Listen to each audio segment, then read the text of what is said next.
লগা ঝাঁকি দিতে হবে কিভাবে শিরার ভিতরে ছেড়ে দিই আপনার ঘরে দেখাইতেছি। পলকের ভিতরে এই যে মিষ্টি ছেড়ে দিলাম, আপনি বাসায় বাইরে খাইবেন ওরকম স্বাদ লাগবো।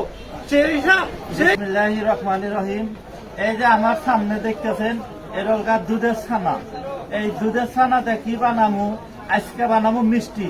এই মিষ্টি কিভাবে বানাই আপনি করে দেখাবো এবং শিখাবো।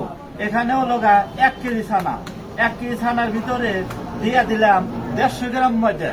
এই ময়দা দিয়া মিক্সার করে কিভাবে মিষ্টি বানাই আপনি করে দেখাইতেছি। আপনারা দেখতে থাকেন, মিষ্টিগুলো খুব সুন্দরভাবে বানান দেখানো হবে। এই যে আমার এখানে ছানা আর ময়দা মিশিয়ে নিতেছি, কিভাবে মিষ্টি বানাই আপনি করে দেখাইতেছি এবং শিখাইতেছি। এখানে ময়দা 150 গ্রাম আর 1 কেজি ছানা দিয়ে মিক্সার কিভাবে হরি আপনি করে দেখাইতেছি। এই যে আমাদের এটা একবারে মিক্সার করা হয়ে গেছে, আমরা কিভাবে গুছি কাটতেছি আপনি করে দেখাইতেছি। এই গুছি গুন্না একবারে 1 সমান ভাবে গুছি গুন্না কেটে নিতে হবে। এই যে আমরা আজকে 1 কেজি ছানার কাজ করতেছি। আপনারা যখন বাসায় বানাই খাবেন তখন 1 কেজি, হাফ কেজি, 250 ছানার আপনারা মিষ্টি বানা বাড়িতে খেতে পারবেন।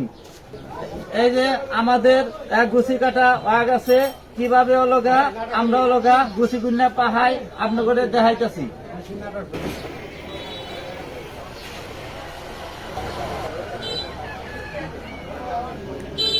এইভাবে গুছিগুলো সবগুলো একদম মনে হয় ফিনিশ করে পাহাইতে হবে।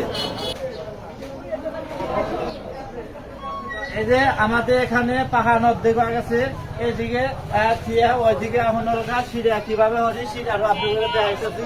এই যে খালি তুলে দিলাম, এই যে পানি দিয়ে দিলাম, এই যে চিনি দিয়ে দিলাম। আমরা এখানে সিরা করবো, ওইদিকে পাহাড় নেবো, এখানে সিরা দেবো। এই যে এখানে আমার শিরা হইতেছে, ওইদিকে যাই এখন কিভাবে পাহাই আপনি ওরে দেখাইতেছি। এখানে শিরা হবো, ওখানে পাহাবো। এই যে আমার এখানে পাকান শেষের মধ্যে ওখানে শিরা বলক উঠলি পারে কিভাবে সারি আপনি ওরে দেখাইতেছি। শিরা ওরম বলক উঠলি পারে সেটা দিতেছি। এই যে আমাদের পাকান শেষের মধ্যে আমরা এখন কিভাবে শিরার ভিতরে সেটা দিই আপনার করে দেখাইতেছি। এই যে আমাদের পাকানো হয়ে গেছে, ওখানে শিরাটা কিভাবে বলক উঠছে, একবারে ওরকম বলক উঠছে। এই বলকের ভিতরে এই যে মিষ্টি ছেড়ে দিলাম।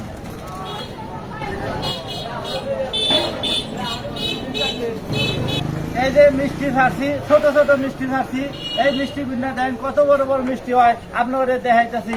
একবার বললা মিষ্টি হবে। এই যে মিষ্টি ছেড়ে দিয়ে হালকা হালকা নাড়তে হবে, আর জালটা খুব জোরে দিতে হবে, মিষ্টির ফুলবো। আর জাল জোরে আসতে থাকে তারপর মিষ্টি ফুলবো না। এই যে আমাদের মিষ্টি ছোট ছোট মিষ্টি ছাড়ছি, এই যে বললা মিষ্টি হয়েছে, দেখেন কত বড় বড় মিষ্টি হয়েছে। আমরা এর আগে মিষ্টি পাইনা দেখাচ্ছি ছোটা দিয়া, আজকে ছোটা ছাড়া মিষ্টি বানা আপনি করে দেখাইলাম। এই দেখেন কিভাবে মিষ্টিটা ফুলছে আপনি করে দেখাইলাম। ছোটা ছাড়া মিষ্টি বানাইবেন তখন জালটা জোরে দিতে হবে। আর যখন ছোটা দিয়ে মিষ্টি বানাইবেন তখন জাল থাকবো আস্তে আস্তে। এই যে আমার সামনে দেখতে মিষ্টি, এই মিষ্টি যখন শিরা গাঢ় হয়ে যাবো তখন কিন্তু পানি দিয়ে জাল দিতে হবে। আর যদি সাদা মিষ্টি নামান তাহলে একটানা পানি খিলে নামা দিতে হবে। আর যদি মিষ্টি করা করে তাহলে এই যে পানি দিয়ে একবারে মনন্দ নেড়ে দিয়ে আরো জাল পাড়া নেবো আধা ঘন্টা, তাহলে সেই মিষ্টি লাল হবে। এই যে আমাদের মিষ্টি আস্তে আস্তে লাল হয়ে যেতেছে। আর কিছুক্ষণ পরই মিষ্টি আমরা পানি খিলে কিভাবে নামা দিই আপনাদের দেখাইতেছি এবং শিখাইতেছি। এই যে আমার সামনে দেখতেন মিষ্টি, এই দেন মিষ্টি কালার আছে। আমরা এখন কিভাবে পানি খিলাই আপনাদের দেখাইতেছি। এই মিষ্টি 20 মিনিট 30 মিনিট জাল করার পরে এই যে কালার হয়ে গেছে। এই দেখেন আমাদের শিরা কি পরিমাণ গাঢ়। এই যে এই গাঢ়ের মধ্যে তো মিষ্টি নামান দেবো না, মিষ্টির শিরার উপরে বেশি হয়েছে। আমরা এখন পানি খিলে মিষ্টির কিভাবে তল করি আপনাদের দেখাইতেছি।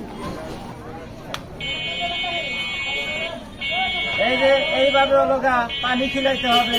পানি কিন্তু একদম ধরে খিলাম দেবো না, হালকা হালকা ভাবে পানি ছেড়ে দিয়ে দিয়ে হলো গা পানি খিলা মিষ্টি তল করতে হবে। এই যে আমার সামনে দেখতেছেন মিষ্টি, এই যে অল্প তল হয়েছে, পুরাটুক কিন্তু তল হয় নাই। যতক্ষণ পর্যন্ত পুরা তল না হবো এতক্ষণ পর্যন্ত কিন্তু পানি দিতে হবে। পানি যদি কম খিলেন তাহলে কিন্তু মিষ্টি ট্যাপ খাইব। মিষ্টি যখন পানি খিলেবেন তখন খেয়াল রাখতে হবে হালকা হালকা ভাবে পানিরও ছাড়তে হবে। বেশি পানি ফস করে করলে দেওয়া যাবে না, এটা করলে আমি আগেই করে দিলাম। আপনি যখন পানি দাপ করে পানি মেরে দিবেন তখন অলগা মিষ্টি হবে কি আর ভিতরে গোটা হবে, তখন কিন্তু আর ভিতরে ফুকা ফুকা থাকবে না। এই যে মিষ্টি এখন তলার মধ্যে আমরা এখন চুলার থেকে কিছুক্ষণের মধ্যে নামা দিব। কিভাবে নামাই আপনারা দেখাইতেছি। এই যে আমাদের মিষ্টি তল হয়ে গেছে, আমরা এখন চুলার থেকে নামা নিতেছি, একদম ক্লিয়ার হয়ে গেছে। আর নামানোর সময় খেয়াল রাখবেন এই যে শিরাটো এই টাইমলি পারে নামাইবেন, একবারে মোটাও না একবার পাতলাও না, এই টাইমলি নামাইতে হবে চুলার থেকে। এই যে আমাদের মিষ্টি হয়ে গেছে, চুলার থেকে আমরা নামে নিতেছি, আপনারা দেখতে থাকেন। এই যে আমাদের মিষ্টি হয়ে গেছে, 1 ঘন্টা টাইম লাগবে এই মিষ্টি বানাতে। এই যে আমার সামনে মিষ্টি দেখতেছেন, চুলার থেকে নামে নিয়ে এসে কিছুক্ষণ এইভাবে লগা ঝাঁকি দিতে হবে। ঝাঁকি যদি না দেন হালকা একটু ট্যাপ খাইবো। আমার সামনে মিষ্টি দেখেন চকচকা ঝকঝকা ওরকম মইলাম মিষ্টি। আমার সামনে মিষ্টি দেখতেছেন, এই মিষ্টি আমরা লগা তৈরি করলাম ছোটা ছাড়া মিষ্টি। যখন বানাইবেন বাসায় তখন লগা জাল জোরে দিয়ে লগা বানাইতে হবে। আস্তে জাল দিয়ে কিন্তু মিষ্টি হবে না। আর যখন লগা আস্তে জাল দিয়ে মিষ্টি তৈরি করবেন তখন লগা ছোটা দিয়ে লগা মিষ্টি বানাইতে হবে, তাহলে আস্তে জাল দিয়ে আপনি মিষ্টি হবে। আজকে কিন্তু দেখাইলাম ছোটা ছাড়া মিষ্টি কিভাবে তৈরি করলাম, প্রথম থেকে শেষ পর্যন্ত আপনাদের দেখানো হলো এবং শেখানো হলো। এইভাবে বাসায় আপনি বসে বসে বাইরে খেতে পারবেন। 1 কেজি ছানা, হাফ কেজি ছানা, 250 গ্রাম ছানা দেও আপনি মিষ্টি বানা খাইতে পারবেন, আর কিনতে হবে না। এই যে মিষ্টি আমার সামনে দেখতেছেন, আজকে হলো আপনাদের মিষ্টি খাইয়া দেখাবো, নিজে হাতে তৈরি করলি সেই সাপ। এই যে মিষ্টি আমার সামনে দেখতেছেন, আজকে নিজে হাতে তৈরি করলাম আমি মিষ্টি, এই খাইয়া আপনাদের দেখাইতেছি। নিজে হাতে মিষ্টি তৈরি করছি, খাইলাম খুব সাপ। আপনি বাসায় বাইনা খাইবেন ওরকম সাপ লাগবো, সেই সাপ।